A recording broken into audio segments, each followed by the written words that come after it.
You're watching Monty TV. I'm Jackie Karsh, sitting down now with Juan Tat. He's the co-founder and chief executive officer of ClearviewAI, a technology company that creates facial recognition software. Thank you so much for sitting down with us. Thanks, Jackie, for having us. What is the technology powering ClearviewAI? So ClearviewAI is a facial recognition technology that is ranked by NIST, the National Institute of Science and Technology, as the #2 in the world for accuracy out of 650 algorithms that it rates, and #1 in the US and the Western world. So when we looked at making facial recognition technology, we wanted to make sure that it's accurate across every single possible demographic. So we initially started with our software in law enforcement. So law enforcement agencies such as FBI and Homeland Security would use it to search our database of over 20 billion images from the public internet to help solve crimes. So initially, when they started using it, it was very successful for crimes against children. So one of the federal agencies could triple their rate of IDing victims who are victims of sexual assault and child abuse. And there's some phenomenal stories from that. And it's also very effective in financial fraud cases where it's been able to recover hundreds of millions of dollars that have been stolen from people by fraudsters. In January 6th, it was used to ID over 100 people in the insurrection there. And most recently, we gave the technology to the Ukrainian government about 2 months ago for free so they could ID people in the war crimes that have been happening, amongst many other use cases. So we're a very mission-driven company. We want to use this technology to help solve crime and fraud. And what we're doing here at Montgomery Summit is taking that core, really accurate technology and giving it to commercial entities so they could use it for things like ID checking, access control, all in the same kind of way to help prevent crime.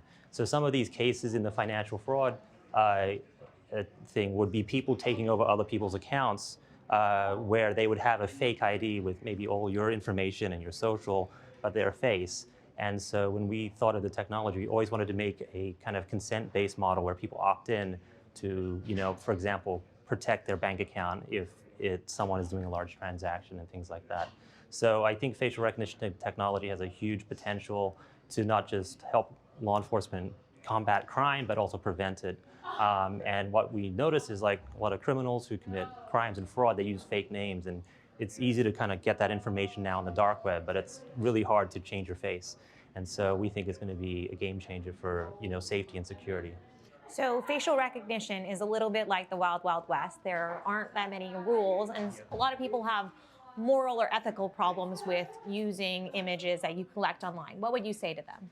Sure. So I think it's a really important topic to think about, and our goal is to always have things that act in the public interest. So the 3 misconceptions about our law enforcement product.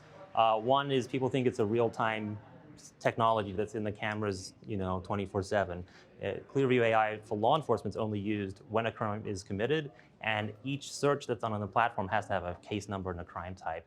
So using public information, we have one of the largest database in the world of public images for facial recognition. Every photo that's added to that is a clue that could help solve a crime. Another misperception is that they're only just using the facial recognition technology and not doing follow-up research to make the identification. So what we see in practice is a lot of very positive social use cases. And we're always concerned about certain things like the misuse of the technology, the accuracy.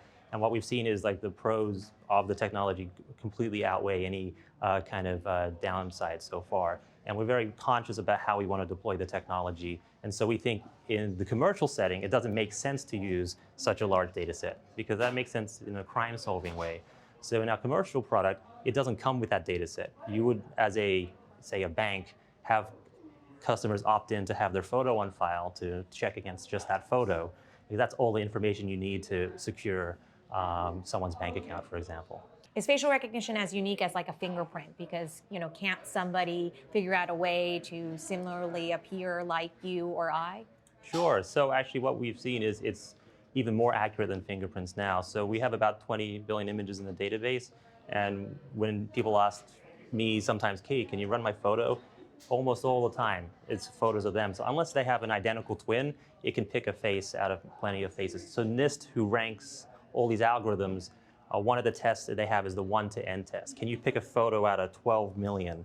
And Clearview AI scores 99.85% accurate. So imagine trying to go through 12 million photos yourself manually to find the right person. That's how accurate Clearview is. And so the technology has really gotten beyond the accuracy of fingerprints now. Yeah. Where did you come up with this idea? So I've always been into technology. I was a programmer as a kid. That's my dream.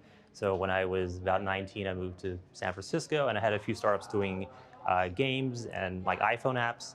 And I've always been curious about AI. So I started reading about AI and seeing all these neural networks. So things like ImageNet that got really high accuracy in 2014 and 2015. So I looked at the facial recognition papers. We could, on my laptop, replicate some of that stuff, and then realized that to make it more accurate, you need to get all this data. So I was just always obsessed with technology, built something really accurate. But the other part is what's the best and highest purpose of it. So we looked at building security early on. We had a prototype where if someone on a watch list entered your building, you get a text message. We looked at building access, opening turnstiles with your face, or hospitality, things like hotels. And when we gave it to law enforcement, we just seen such a big adoption there, where the first agency we gave it to, they could ID 19 people from ATM photos. And they were doing account takeovers and cash out fraud. And that was $35 million that those 19 people committed in terms of fraud. And so that led us to think, how could we use it in a preventative way? The next week they came back and said, we've ID'd a pedophile who's been talking to a girl online.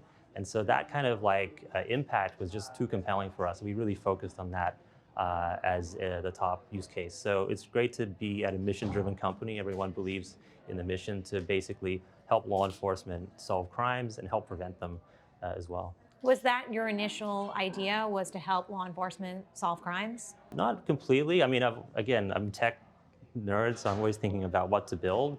But when you see customers or potential customers look at it and have that wow moment, that gave us a really good sense of mission and something to focus on. So I never thought I'd be selling software to law enforcement and governments, even commercial stuff. I always had a consumer internet background, making fun games, apps, social networks, and things like that. So didn't think I'd be here, but it's very satisfying to see that it can be used to such great effect. Because I remember making games and I said, wow, everyone on this game has played for a total of 10 lifetimes.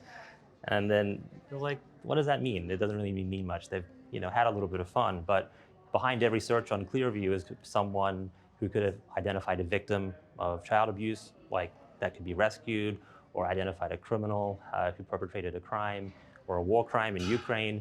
And so that gives a lot of meaning to all of the numbers and stats and things we work on. And we have a lot of controversy around the technology, but that's gone away over time as people see the positive use cases. But hearing these success stories from our customers, that's what kept us going. That's what kept us really invested in the product, because we feel if no one else did it, it wouldn't actually exist. So we're very grateful for our customers and what they've been able to do for us. And we hope that this new product that we're launching here can help a lot of businesses and enterprises help protect their customers' identity, their data, their money, and all that kind of stuff. How do you jump through the legal hurdles? There are certain countries that aren't allowing your technology, certain senators that are opposed to it. How are you navigating that? Sure. So we've always been proactive in terms of engaging with people in the media to educate them on how it's actually used, because I think there's a lot of misperceptions there. Once people understand that, we engage with regulators a lot on responsible use of the technology. We've put in a lot of guardrails ourselves. So before you can do a search, you have a case number and a crime type. And so once people realize it's after the fact investigations, not real time, and a few other things, they're much more accepting of the technology. And then on the legal front, we started to settle a few cases here domestically, one with the ACLU and others, and that's going to set a blueprint for what it is. So I think there are valid concerns on the privacy side, and I think some of the reaction or overreaction is to what's going to happen with this data set. So we've always said that this data set is for investigative purposes like law enforcement, and some of the settlements we have put that into a court order. So if you're a detractor, you don't believe in facial recognition, you're skeptical of it, and we have detractors of two types: people who just don't really trust law enforcement, or people concerned about the technology. We say, look, this data set's just for those kind of use cases. And I think with the growing acceptance with these events in Ukraine, we'll see some good regulation. And we think that regulation should be happening for facial recognition. So it's like any technology. In the beginning, with the automobile, people invented the car, but there were no street signs, there were no stoplights, there were no lanes on the road. And so every technology goes through a life cycle of innovation where you create it, you figure out what it's good for, like we try to figure out what the best purpose is. Period of adoption where people start using it, and a period of regulation where people say, you know, we don't want to use it for this, but we should use it for that. So you could drive a car into a building, right? You could drive too quickly on the road if you didn't have speed limits. And so that's what we're very, focused on, because we would welcome regulation to get the best out of the technology, the crime, fighting element, the public safety element, but minimize any potential downsides. Do you feel any personal responsibility if there are abuses by government, or is that beyond your control? It's sometimes beyond your control, but I would feel personally responsible if anything bad happened with the technology, and I wouldn't want that to happen. We have a cloud-based service, so every agency who uses Clearview, they have an administrator designated who can see the search history of every officer who's done a search or investigator. And they can see the case number and the crime type. They can turn off access to any of them. And if we ever find egregious abuse by any of our customers, we have the ability to revoke access there as well. We haven't had to do that yet. We give everyone training on the software, how to use it responsibly, and all that kind of stuff as well. But this is something where we're very mission-driven about the technology. This is something where we want it to be used to help solve crime, save children, all that kind of stuff. And I think a lot of the government customers we have in law enforcement, and again, I never had to sell to law enforcement in my life, but it's been a great honor because so many of them are so passionate about solving a lot of these crimes, and we've seen really good, responsible use there. And so, yeah, I would feel responsible if something bad happened with the technology. But what I can say is, like, it's been very positive so far. We get emails every day about people who've been able to solve crimes with it. Just, I think a few weeks ago, someone emailed in on their first day of using Clearview. They could there's this person who was stealing cars. They would use identity theft to steal someone else's identity, make a fake ID with their face, buy a car, drive off with it. And someone else is on the hook for this car loan, right? And it's going to ruin their credit. Day one, they could take these fake IDs, run the photo, get the real name of the person. In a matter of days, they could arrest them, get the cars back and all that kind of stuff. So that's like really, really gratifying. So we have those kind of stories every day, and that's what keeps us motivated.